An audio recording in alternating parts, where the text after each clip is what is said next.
हिमाचल प्रदेश की खूबसूरत पर्यटन स्थलों में से एक पर्यटन नगरी मनाली, जिसे देश विदेश के सैलानियों की पसंदीदा जगह में से एक भी माना जाता है। हर साल इस खूबसूरत पर्यटन स्थल में लाखों की संख्या में सैलानी पहुंचते हैं, लेकिन इस वर्ष बीते जुलाई महीने में हुई भारी बारिश और बाढ़ के बाद यहां की तस्वीर बदल गई है।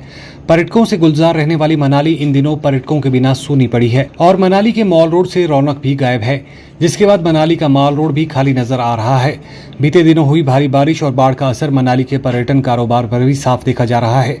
जुलाई के प्रथम सप्ताह में जहां मनाली के होटलों की ऑक्यूपेंसी 90% तक थी, तो वहीं अब ऑक्यूपेंसी आजकल अगस्त के महीने में मात्र 5% तक पहुंच गई है।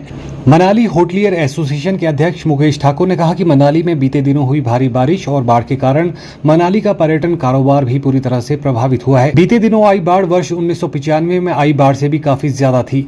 उन्होंने कहा कि इस बार की बाढ़ से मनाली का पर्यटन कारोबार पूरी तरह से प्रभावित हो गया है। मनाली से कुल्लू के मध्य नेशनल हाईवे 3 भी पूरी तरह से क्षतिग्रस्त हो गया है। उन्होंने कहा कि होटलों में ताले लटक गए हैं। देखिए, होटल इंडस्ट्री को इस फ्लड्स की वजह से बहुत ज़्यादा नुकसान हुआ है।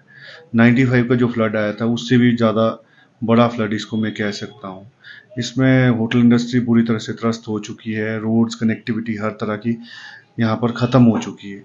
तो अभी कहीं न कहीं सुधार होगा, पर उसके लिए भी टाइम लगेगा। उस टाइम के लिए भी होटल इंडस्ट्री को रिवाइव करने में भी टाइम लगेगा।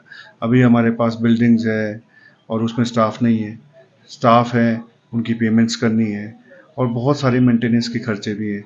और मेरा आग्रह तो सरकार से यही रहेगा कि होटल इंडस्ट्री को जो कोविड टाइम आप मदद नहीं कर पाए किसी भी तरह की, तो इस कम से कम इस फ्लड्स में कहीं न कहीं आप हमें रिबेट्स दे दें, एक्साइज़ में, आपका जीएसटी में, एसजीएसटी, सीजीएसटी, आपका इनकम टैक्स में, और हमारे बैंक्स में भी बहुत सारी किस्तें चली है। तो इन सब चीज़ों को अगर आप 6 महीने के लिए डेफ़र कर दें, उसके बाद हम इन चीज़ों को पे करेंगे, तो एक बहुत बड़ा एहसान गवर्नमेंट का हमारे ऊपर होगा। देखिए, ऑक्यूपेंसी की अगर मैं बात करूँ, मनाली में हार्डली कोई भी ऑक्यूपेंसी है।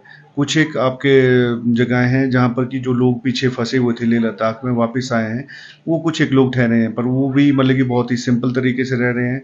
और कुछ एक फॉरेनर्स वगैरह आपको देखने को मिलेंगे जो कि अपनी मनमर्जी से रह रहे हैं। अदरवाइज़ ऑल ओवर अगर मैं बात करूँ तो ऑक्यूपेंसी इज़ ज़ीरो।